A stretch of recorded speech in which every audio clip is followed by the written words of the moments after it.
독일의 도시 부포탈 인근의 한 마을. 한 노인이 TV에 나온 뉴스를 보면서 한숨을 짓습니다.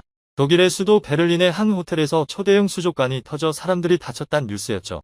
초대형 수족관이 터진 이유는 영하의 날씨 때문에 수족관에 금이 갔기 때문인데요.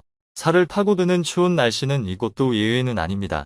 하지만 벽난로를 애용하는 이곳 사람들에게 폭등한 땔감 가격은 부담이 됐고, 심지어 그 폭등한 가격으로 구하려는 사람들조차 없어서 못 사는 지경에 이르러 덜덜 떨고 있는데요. 라디에이터를 구입하려고 해도 가게에는 다 팔렸단 답변만이 돌아옵니다. 하지만 여기 한 독일의 괴짜 가족 하나가 한국에서 알게 된 아주 좋은 방법이 있다면서 이 마을에 한 가지 해결책을 제안합니다. 해결책을 제안한 이들은 집안에서 신발을 안 신고 사는 특이한 가족들이라고 평소에 소문난 이들인데요. 마을 주민들은 미심쩍었지만 속는 셈치고 그들의 말을 믿어보기로 합니다. 어떤 일이 있었는지 자세히 알아보겠습니다. 해당 이야기는 해외 커뮤니티와 언론에 소개된 슈레터 가족의 이야기를 바탕으로 쓰여진 이야기입니다. 안녕하세요.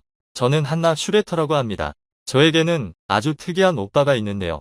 평소 일 때문에 출장을 자주 다니는 오빠는 다른 나라에 갔다 오고 나면 특이한 물건들을 왕창 사오곤 해요. 그리고는 그 나라에서 배운 생활 습관들을 자꾸 집에서 써먹으려고 합니다. 인도에 갔다 왔을 때는 카레를 손으로 집어 먹질 않나. 일본에 갔다 왔을 때는 바닥재를 일본 다다미로 만든다고. 자기 방바닥을 다 뜯어 고치질 않나 별 이상한 짓을 다 해서 가족들도 절레절레할 정도입니다. 그래도 그동안은 오빠가 한 이상한 짓을 무시할 뿐 가족들이 동조한 적이 없었단 말이죠. 그런데 어느 날 저희 부모님이 오빠에게 동조하기 시작했어요. 같은 동네에 같이 살고 있는 오빠와 저희 부모님과 달리 그 당시 저는 베를린에 거주하고 있었습니다. 그래서 저는 쉴 때나 부모님 댁에 내려가곤 했는데 그날도 휴가를 받은 저는 부모님네 집에 갔죠. 그런데 집 안으로 들어가려는데 부모님이 갑자기 저를 막아선 겁니다. 일단 신발부터 벗고 들어오거라. 저는 갑자기 신발을 벗고 들어오라는 소리에 어리둥절했지만 곧이어 엄마 아빠의 발을 보고 경악했습니다. 집안에서 신발을 벗고 양말만 신고 계셨어요. 보통 독일에서는 방문객은 신발을 신거나 실내용 슬리퍼를 착용하고 거주자들은 보통 실내화를 신고 생활하죠. 양말만 신고 있거나 맨발로 생활하는 사람들은 드뭅니다. 저는 엄마 아빠에게 슬리퍼도 안 신으시고 뭐하냐고 그랬지만 엄마는 빨리 신발을 벗고 들어오라고 했습니다. 양말채로 다니는 게 찝찝한 저는 그냥 슬리퍼를 달라고 했어요. 하지만 놀라움은 여기서 끝나지 않았습니다. 부모님이 소파 밑에 바닥이 그대로 털썩 앉는 겁니다. 지금 대체 뭐 하시는 거예요? 왜 바닥에 앉는 거예요? 바닥 아주 깨끗하니까 앉아도 괜찮아. 카페트도 깔려 있잖니? 아무리 카페트가 깔려 있다지만 어떻게 발로 밟고 지나다니는 바닥에 앉는지 저는 이해할 수 없었습니다. 저는 엄마 아빠의 제안을 거절하고 소파에 앉았어요. 참 어이가 없다고 생각하고 있는 와중 달라진 부분이 또 하나 느껴졌습니다. 외관이 크게 달라진 게 아니었어요. 다만 집안이 훈훈하고 따뜻한 느낌이 들더군요. 벽난로에 불이 활활 타오르고 있지도 않은데 예전보다 더 따뜻했습니다. 저는 부모님께 집 안이 왜 이렇게 따뜻하냐고 물었습니다. 온돌 덕분이야. 너네 오빠네 집에 온돌이라는 걸 설치한다고 해서 또 뭔 짓을 하나 싶었는데 집에 가보니까 너무 따뜻한 거야. 그래서 우리 집도 큰맘 먹고 시공업체를 불러서 바닥에 싹 다 온돌을 깔았단다. 생각보다 별로 오래 안 걸리고 금방 깔더라.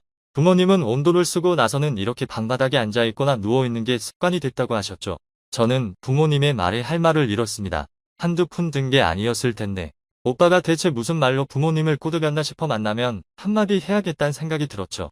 저는 가스비가 너무 많이 나올 것 같다고 걱정된다고 말씀드렸습니다. 집안 공기가 너무 따뜻했거든요. 독일에는 벽난로 말고도 하이쭝이라고 불리우는 가스 히터가 있어 공기를 데우는 난방 방식을 사용하곤 하는데요. 하이쭝으로 공기를 훈훈할 정도로 데우려면 폭탄 요금이 나오는 걸 각오해야 합니다. 하지만 부모님께서는 온돌은 하이쭝보다 요금이 덜 나오는데 집안은 훨씬 따뜻하다고 말했습니다. 온돌은 방바닥을 데우는 거라 충혈 효과가 높아 에너지 효율이 하이쭝보다 높은데 열기는 훨씬 오래 보존된다고 하더군요. 그날 저녁 침실에서 잠이 드는데 밤에도 방 안이 삐끗한 게 느껴지더라고요. 그렇게 따뜻한데도 돈은 덜 든다는 게 참 신기했습니다. 처음에 슬리퍼조차 벗는 게 두려웠던 저는 부모님 집에서 한 이틀 정도 지내고 나니까 슬리퍼를 벗게 됐고 3일째는 저도 바닥에 누워버렸습니다. 바닥에 누워서 뜨끈하게 몸을 지지는데 너무 일어나기가 싫더라고요. 그냥 이렇게 바닥과 한 몸이 되고 싶었습니다. 바닥에 누워서 낙지처럼 퍼져 있는데 오빠가 출장에서 돌아왔는지 저를 보고 인사하더군요. 그러면서 저보고 어때? 온돌 써보니까 좋지? 라고 으스대기 시작하더군요. 조금 얄밉긴 했지만 이번만큼은 인정했습니다. 그렇게 저희 집 사람들은 온돌을 애용하기 시작했습니다. 그리고 항상 맨발로 집안을 걸어 다녔죠. 그래서일까요? 저희 집안은 마을에서 특이한 집이라고 소문났습니다. 그거 알아? 슈레터 시내는 아예 양말만 신고 있거나 맨발로 생활해. 저번에 집에 방문했을 때 나보고 신발 아예 벗고 들어오라더라. 미친 거 아니야?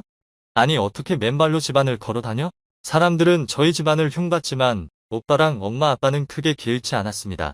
몇 년이 지난 뒤 회사를 나와 개인 사업을 시작한 저는 오빠처럼 엄마 아빠가 있는 곳에 정착했습니다.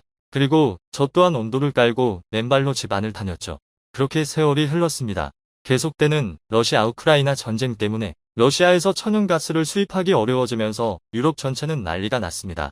독일에서도 일반 가정의 가스 공급을 제한할 수 있다는 소문으로 나라는 뒤숭숭했고 불안해진 독일인들은 나라 전역에서 나무나 석탄 같은 전통적인 난방 재료들을 사들이기 시작했죠. 그러나 저희 독일 정부가 다행히도 가스 도입처를 여러 나라로 다운화하고 가스 저장고에 비축분을 쌓아둔 끝에 이번 겨울 고비는 넘길 수 있게 되었습니다. 하지만 이때 독일 국민이 예비로 땔감 거리를 모조리 사들인 결과 엄한 사람들이 피해를 입게 되었습니다. 저희 마을은 벽난로 난방을 하는 집들이 많았는데 불안한 독일 국민이 여름과 가을부터 모조리 땔감을 닥치는 대로 사들이는 바람에 충분히 땔감을 확보하지 못하는 사람들이 많았어요. 땔감 가격은 천정부지로 올랐고 그마저도 없을 때도 많았습니다. 독일의 겨울은 매섭기로 유명합니다. 평균 기온만 따졌을 때는 엄청 추울 것 같진 않은데 실질적인 체감 온도가 낮고 날씨가 워낙 변덕스러웠습니다. 베를린에서도 갑자기 온도가 확 내려가 대형 수족관이 깨지고 난리가 난 뉴스를 타기도 했죠. 특히나 저희가 사는 부퍼탈 근처는 겨울을 따뜻하게 나기 어려운 곳이었습니다. 11월이 되자 혹한을 예고하듯 한겨울이 아닌데도 날씨가 장난이 아니었습니다. 하지만 땔감을 최대한 안 쓰기 위해 사람들은 옷을 두껍게 입고 집안에서 벌벌 떨었죠. 라디에이터를 구해보려고 해도 품절이라 구하기가 쉽지 않았습니다. 요금 폭탄 맞을 것을 각오하고 하이춤을 틀었던 집들도 열기가 오래 유지되지 못하고 춥다는 집들도 많았습니다. 마을 주민들은 이번 겨울은 정말 최악의 겨울이겠구나라고 한숨을 쉬곤 했죠. 결국 마을에서 대책 회의를 하고 나섰습니다. 노인분들이 이 겨울을 날 수 있겠냐고 걱정하는 의견이 많았죠. 노인들은 추운 날 잘못하면 혈압이 올라가서 봉변을 당하는 경우도 많았습니다. 예전에도 마을 노인 중 한 명이 난방비를 아껴보겠다고 옷만 두툼하게 입고 생활하다 혈관이 터져 저세상으로 떠나셨죠. 굳이 노인이 아니더라도 성인 남자도 견디기 힘든 겨울이긴 했습니다. 해결책 없이 계속 회의만 길어지던 중 저희 아버지가 온도를 사용해보는 게 어떻겠냐고 의견을 꺼냈습니다. 따뜻하게 겨울을 날 수 있고 에너지 효율도 좋다고요. 사람들은 아버지의 의견에 시큰둥했습니다. 온돌 공사를 시작한다고 해도 한참 걸릴 텐데 언제 공사를 다 하냐는 것이었죠. 아버지는 온돌 공사가 그렇게 별로 오래 걸리지 않는다며 집에 깔린 바닥 온돌도 이틀 걸렸다고 말했습니다. 온돌 공사를 했던 업체에 문의해 볼 테니 일단 노인이 있는 가정부터 먼저 시공을 차례대로 진행하는 게 어떻겠냐고 말했죠. 아버지는 정말 온돌이 좋다면서 혹시라도 궁금한 분들은 집에 방문하라고 했습니다. 사람들은 저희 아버지에게 떨떠름한 반응을 보였지만 하루가 지나자 마음이 바뀌었는지 저희 집에 방문했습니다. 직접 경험해보니 마음에 들었는지 서로 온도를 설치하고 싶다고 의사를 밝혔습니다. 먼저 노인이 있는 15가구가 시공을 진행했습니다. 시공업체는 한국계 독일인이 운영하는 업체였는데 한국인들은 정말 소문대로 부지런하고 빠르더군요. 독일은 확실하고 꼼꼼하게 일 처리를 하는 대신 좀 많이 느린 편인데 한국은 빠르면서도 정확하고 꼼꼼했습니다. 저렇게 계속 확인을 거듭하는데도 어떻게 저렇게 속도가 빠르지? 싶었습니다. 시공업체는 팀을 나눠서 동시에 여러 가구를 진행했고 오래 걸려도 3일 정도면 끝났습니다. 더욱 감사했던 점은 마을 노인들을 위해 온도를 설치한다는 말을 듣고서 그럼 시중 가격보다 더 싸게 해주겠다고 한 겁니다. 정말 큰 혜택이었죠. 해외에서는 온돌 난방이 흔한 시공법이 아니라 숙련된 시공자가 많지 않거든요. 보름 조금 넘어서 15가구가 모두 온돌이 설치되었고 12월이 왔습니다. 12월 초순 부퍼탈에 폭설이 내렸습니다. 엄청난 추위와 강풍이 마을을 휩쓸었고 아껴놓았던 땔감으로 불을 상시되곤 했죠. 하지만 온돌이 있는 집들은 불을 지필 필요도 없이 아주 따뜻하게 겨울을 나고 있었습니다. 온돌을 써본 집들은 이래서 슈레터 씨가 온돌을 그렇게 극찬했구나 하고 깨달았다고 하더군요. 마을 사람들이 흉봤던 맨발로 집안 다니기도 여러 가정으로 퍼지기 시작했습니다. 사람들의 호평이 이어지자 주민들은 너나 나나 온돌을 깔기 시작했습니다. 그리고 한 달 뒤 고지서를 봤을 때는 더더욱 만족스러웠다고 해요. 하이춤을 쓸 때보다 난방비가 훨씬 더 적게 나왔거든요. 물론 난방비가 비싼 독일인이 아주 싸다고 볼 수는 없었지만 이 정도 따뜻함을 유지한다면 충분히 감수할 수 있는 금액이었습니다. 처음에는 온돌 시공비가 좀 아까웠는데 이 정도 금액이면 계속 쓰면 본전치기를 할 수 있겠다고 다들 좋아했습니다. 온돌 덕분에 저희 마을은 최악의 겨울, 최고의 따뜻함을 누릴 수 있었습니다. 한국 온돌의 위대함, 앞으로도 많은 사람이 알았으면 좋겠네요. 괴짜 취급받던 독일의 한 가족이 제안한 온돌 덕분에 따뜻한 겨울나기를 할 수 있었다는 이야기. 어떻게 보셨나요? 본 이야기는 토마스 슈레터 씨 가족의 일화로 이전에 언론에도 소개되었는데요. 2022년 에너지 위기가 닥치면서 토마스 슈레터 씨의 난방 방식을 따라하는 주민들이 늘어났고 다시 한번 해외 커뮤니티와 언론의 주목을 받았습니다. 실제로도 독일은 한국의 온돌 난방 시스템에 주목하여 신생주택에는 바닥 난방 기술을 적용하는 곳이 늘어나고 있다고 하네요. 저희는 항상 재밌고 감동적인 사연을 기다리고 있으니 언제라도 제보 주세요. 이상 클립 뉴스였습니다.